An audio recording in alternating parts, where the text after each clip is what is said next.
నమస్తే, welcome to our channel. నేను మీ సిరి. మామూలుగా అందరికీ డౌట్ ఉంటుంది, అంటే ఎక్కడ మనకున్న తక్కువ బడ్జెట్లో ఎక్కడ ఇన్వెస్ట్ చేస్తే బాగుంటుంది. అంటే హైదరాబాద్లో అయితే ఇప్పుడు ప్లేసులు కొనడం చాలా కష్టంగా ఉంది కదా, కానీ బయట హైదరాబాద్ శివార్లలో ఎంత ఇన్వెస్ట్ చేసి ప్లేస్ తీసుకుంటే మనకి అంటే బాగుంటుంది. సో ఈ అంశాన్ని మనకి అంటే ఈ రియల్ ఎస్టేట్ రంగంలో దిగ్గజం అని చెప్పుకోవచ్చు. రియల్టర్ ఆక్సిజన్ మన founder and CEO doctor Nandi Rameshwar Rao గారు మనతో పాటు ఉన్నారు. సో ఈ క్వశ్చన్కి అయితే మనకు తనైతే చాలా చక్కగా ఆన్సర్ చెప్తారు అనుకుంటున్నాను. సార్ నమస్కారం. సార్ నమస్కారం. సార్ ఇప్పుడు చూస్తుంటే చాలా మందికి డౌట్ ఉంటుంది, హైదరాబాద్ శివార్లలో గజం ఒక 10,000 నుంచి వెళ్ళి పెట్టుకుంటే శివార్లలో ఎలాంటి ప్లేసెస్లో ఇన్వెస్ట్ చేస్తే మంచిది అంటారు? మీరు క్వశ్చన్స్ ఎలా అడుగుతారంటే యాంకర్గా మీకు ఎవరు చెప్తారు? మీ బాస్ చెప్తాడా, మీరు చెప్తారో మీ తెలియదు. దగ్గర నుంచి నేర్చుకున్నాను సార్. ఇలాంటివన్నీ డబ్బులు తీసుకొని చెప్తారమ్మా. డబ్బులు తీసుకుంటే మీరు డబ్బులు ఇరు, వచ్చే డబ్బులు ఆపితే ఎట్లా? అట్లే అని మీరు క్వశ్చన్ అడగడానికి ఒక అర్థం ఉండాలండి. 100 కోట్లు ఒక ఎకరం అమ్మితే 10,000కి ఎక్కడ కొంటారండి మీరు? అయ్యో, అంటే నేను అడిగే క్వశ్చన్లో తప్పు ఉందంటారా సార్? తప్పు కాదు, ఆశ ఉండొచ్చు కానీ అత్యాశ ఉండకూడదు. మేము రియల్ ఎస్టేట్ ఏజెంట్ చెప్తాం, భూమి అంత పేషెన్స్ ఉండాలి, ఆకాశం అంత ఆశ ఉండాలని. మీ ఆశ కాదు, అత్యాశలోకి వెళ్ళిపోతున్నారు. ఇది అత్యాశ అంటే ఆకాశం కన్నా ఎక్కువ ఉందంటారా మరి? ఓకే, ఇది ఏంటంటే చాలా టిపికల్ క్వశ్చన్ సిరి. ఇది రియల్ ఎస్టేట్ అనేది నేను చాలాసార్లు చెప్పాను, ఒక one of the major segment in life. తిండి, బట్ట, గూడు. ఇది చాలా నాకు ఇష్టమైన, ఎందుకంటే రియల్ ఎస్టేట్లో ఉండి 11,000 మందికి పైగా ప్రాపర్టీ ఓనర్స్ని చేశాను నేను. 11,000 మందికి ట్రైన్ చేశాను. అంటే అంత ఈజీ కాదు, 1,00,000 మందిని ట్రైన్ చేయాలనే ఉద్దేశంతో ముందుకు వెళ్తున్నాం.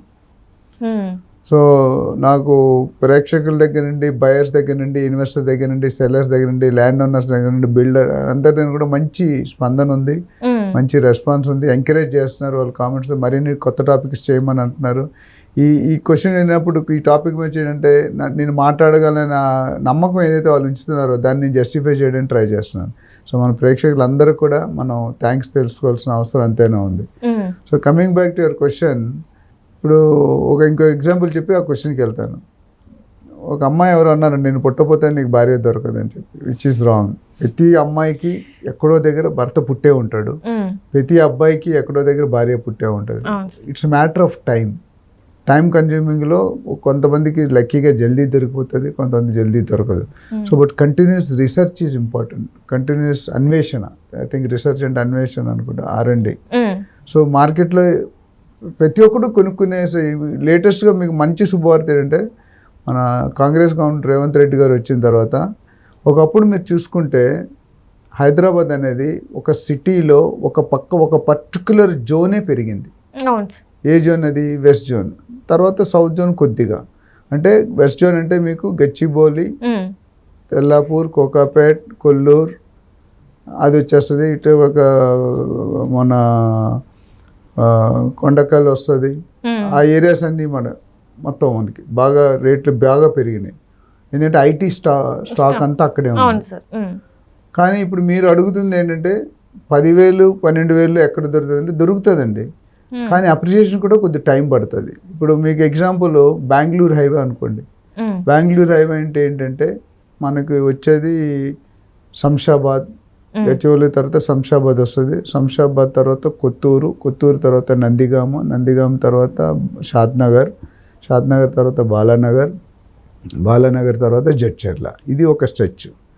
సో మెయిన్ రోడ్ సైడ్ ఇక్కడ ముఖ్యంగా 20 నుండి 30,000, 35,000 గజం ఉంది. ఏది? 200 feet highway facing, which is guaranteed that 5 to 6 yearsలో 120% double అవుతుంది. మీరు ఎప్పుడైతే 10,000, 12,000 అన్నారో మెయిన్ రోడ్కి కొద్దిగా లోన్కి వెళ్ళాలి. ఎంత లోన్కి వెళ్ళాలంటే అది డిపెండ్స్ అపాన్ ది ఏరియా. ఇప్పుడు షాద్నగర్ ఏమైందంటే మీకు అది తెలిసే ఉంటుంది, మున్సిపాలిటీ కింద కన్వర్ట్ చేశారు. అంతకుముందు అది గ్రామ పంచాయతీలో ఉండేది, మున్సిపాలిటీకి ఎలివేట్ చేశారు. అంటే మున్సిపాలిటీ అయిన తర్వాత అక్కడ దానికి గ్రోత్ ఫ్యాక్టర్స్ ఏంటి? ఎప్పుడైనా ల్యాండ్ రేట్ ఎప్పుడు పెరుగుతుందమ్మా?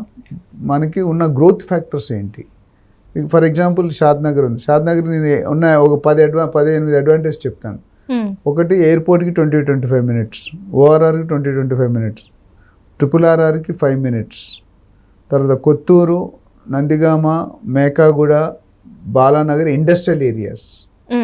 పోలేపల్లి సెజ్ ఉంది, స్పెషల్ ఎకనామిక్ జోన్. దీనివల్ల ఏమవుతుందంటే దాదాపు ఒక 1.75 to 2 lakhs ఎంప్లాయ్మెంట్ క్రియేట్ అవుతుంది నెక్స్ట్ 3-4 yearsలో. అంటే ఒక 3 lakhs ఎంప్లాయ్మెంట్ వచ్చిందంటే 12 లక్షల మంది సిటిజన్స్ అక్కడికి వచ్చేస్తారు. ఎందుకంటే ఈచ్ ఫ్యామిలీకి 4-5 ఉంటారు కదా, అమ్మ నాన్న భార్య పిల్లలు. సో నలుగురు ఒక 5 మంది వేసుకున్నా 3 లక్షల మంది జాబ్స్ వస్తే 3 × 5 15 లక్షలు, 12 లక్షల మంది అక్కడ స్టే చేస్తారు. ఆల్రెడీ కొంతమంది ఉన్నారు, అంటే ఇవన్నీ కలిపి 15-20 లక్షలు అయిపోతుంది. అంటే 20 లక్షల మంది ఉన్నారంటే వాళ్ళకి కావాల్సిన అవసరాలన్నీ డైరెక్ట్ అండ్ ఇండైరెక్ట్. ఒక డైరెక్ట్ జాబ్ నేను 3 లక్షలు పెడితే ఇండైరెక్ట్ జాబ్ 3 లక్షలు ఉంటుంది. ఎందుకంటే హోటల్స్ వస్తాయి, షాపింగ్ మాల్స్ వస్తాయి, సినిమా హాల్స్ వస్తాయి, హాస్పిటల్స్, క్లినిక్స్, స్టోర్స్, రెస్టారెంట్, ఇవన్నీ కూడా ఇంకా అన్ని నిత్యావసరాలు కావాలి కదా మనకి. రైల్వే స్టేషన్ వస్తుంది, తర్వాత బస్ స్టేషన్, ఆటో స్టేషన్, ఇవన్నీ కూడా ఆల్రెడీ ఎయిర్పోర్ట్ ఓవరాల్ కూడా మాట్లాడుకున్నాం. సో ఒకటి ట్రాన్సిట్, ఇప్పుడు సిటీకి వెళ్ళాలంటే శాతం 1 hour డ్రైవ్ చాలు. ఓవరాల్ వచ్చిన తర్వాత 50-60 కిలోమీటర్ 1 గంటలో కొట్టేస్తాం, 45 minutes 1 hour. సో ఎవరైతే 10,000 నుండి 15,000 బడ్జెట్లో ఉన్నారో నిరాశ పడక్కర్లేదు. మన సొంత ఇల్లు కల కాదేమో రాదేమో అంటే తీసేసండి మైండ్లో. ప్రతి ఒక్కడికి పాసిబుల్. ఈవెన్ 8,000, 9,000 కూడా ల్యాండ్స్ దొరుకుతాయి. So the more you go to long, rate will be reduce and appreciation time will increase. So ఇది దృష్టిలో పెట్టుకోవాలి. సో ఎవరికైనా 10,000 ఉంది, 10,000 అంటే ఇప్పుడు 200 అంటే 20 లక్షలు, 15-20 లక్షల్లో ఇప్పుడు బంజారా హిల్స్లోనో గచ్చిబౌలిలోనో రాదు, దొరికే అసలు సమస్య లేదు. ఎందుకంటే గజం 3 లక్షలు 3.5 లక్షలు నడుస్తుంది ఈ బంజారా జూబ్లీ హిల్స్లో. సో మీరు తెల్లాపూర్ పోతే ₹1,00,000 దాకా వెళ్ళిపోయింది. శంకర్పల్లి, మోకిలా పోతే దాదాపు 40-50-60 వేలు ఉంది. సో ఇంకా బియాండ్ వెళ్ళిపోవాలి. అంటే సిటీకి 50 నుండి 60. ఇప్పుడు లేటెస్ట్ గుడ్ న్యూస్ ఏంటంటే రేవంత్ రెడ్డి గారు హెచ్ఎండిఏ పరిధిని పెంచారు. ఇప్పుడు ఎవరైనా ఇన్వెస్ట్ చేసుకుంటే డిటీసీపీ రేట్లు కొనుక్కుంటే హెచ్ఎండిఏ రేట్లు బాగా అప్రిషియేట్ అవుతాయి. సో లేటెస్ట్గా గవర్నమెంట్ ఏమన్నారంటే ఇప్పటి వరకు 50-60 కిలోమీటరే ఉంది హెచ్ఎండిఏ పరిధి, దాన్ని RRR దగ్గరికి ఒక 5 కిలోమీటర్ ఇటువట్లో పెంచుతారంటారు. అంటే 80 నుండి 90 కిలోమీటర్ వరకు హెచ్ఎండిఏ అయిపోతుంది. హెచ్ఎండిఏ అయిందంటే గోల్డ్ మైన్, అంటే పట్టిందల్లా బంగారం అంటారు కదా అది. సో ప్రతి రోడ్డుకి ఈ ఏరియాస్ హైవే సైడ్ ఎప్పుడు ఎక్కువ ఉంటాయి. మీరు అదేవిధంగా ముంబై హైవే వెళ్ళారు అనుకో, ముంబై హైవేలో ఆఫ్టర్ సంగారెడ్డి, ఐఐటి కంది సంగారెడ్డి తర్వాత మీకు కొన్ని ఏరియాస్ వస్తున్నాయి. అక్కడ ఏం ఏరియాస్ ఉన్నాయి, సదాశివపేట ఉంది, బుదేరా ఉంది, అక్కడ దొరుకుతాయి. అట్లానే మీకు ఇటుపక్క మనం మోకిలా, శంకరపల్లి, మెహతాబ్ ఖాన్ కూడా, దాని తర్వాత నవాపేట్, అవి కొన్ని ఊర్లు ఉన్నాయి. అక్కడ కూడా మీకు 10-12,000, 15,000లో దొరుకుతాయి. సో ఇది కూడా కొద్ది రీసెర్చ్ చేసుకుని ఎవరైనా రియల్ ఎస్టేట్లో అనుభవం ఉన్న వాళ్ళు దగ్గరికి మీరు వెళ్తే వాళ్ళు ప్రాపర్గా గైడ్ చేస్తారు. డిటీసీపీ విత్ రేరా అప్రూవల్ ఉండాలి. డిటీసీపీ విత్ రేరా అప్రూవల్ ఉండాలి. అది చూసుకొని కొనుక్కోవాలి మీరు, లేకపోతే మాత్రం ఇబ్బంది పడతారు. సో అప్రిషియేషన్ అనేది 5 years అవుతుంది కరెక్ట్గా చెప్పలేను, కానీ ఒక 2 years here and there డెఫినెట్గా డబుల్ అవుతుంది. అంటే ఆ ప్లేస్ తీసుకున్నాక 2 yearsకి మాత్రం ఖచ్చితంగా, 2 years కాదు 5 to 7 years. 5 to 7 years తర్వాత మనకి 2 yearsకి ఎవరైనా చెప్తే ఎక్కడ కూడా, ఈవెన్ హైవే ఫేసింగ్ కూడా కాదు, ఇట్స్ ఓన్లీ మార్కెటింగ్ జిమిక్. 2-3 సంవత్సరాలు అవుతుంటే మీ దగ్గర డబ్బులు తీసుకోవడానికి చెప్తారు. మీరు అందుకనే బిల్డర్ చెప్పినా, ఏజెంట్ చెప్పినా మీ అంతలో మీరు సర్వే చేసుకోండి, గవర్నమెంట్ రేట్ ఎంతో కనుక్కోండి, అప్పుడే మీరు డెసిషన్ తీసుకోండి. మీరు decision first time buyer, second time buyer అయితే మీరు ఒక ప్రొఫెషనల్ ఏజెంట్ని అప్రోచ్ అవ్వండి, లీగల్గా చెక్ చేసుకోండి. వాళ్ళకి 1-2% కమిషన్ ఇవ్వాలని కదని ఆశపడదు. 2% కోసం ఆలోచిస్తే 98% పోతుంది. తర్వాత చేతులు కాలేక నాది ఆకులు పట్టుకున్నట్టు చాలామంది ఇబ్బంది పడి వస్తున్నారు. అట్లా చేయకండి. You have professionals. Hyderabad is growing and next 10 yearsలో Hyderabad is going to rock. Right. Thank you so much sir. Thank you అమ్మా.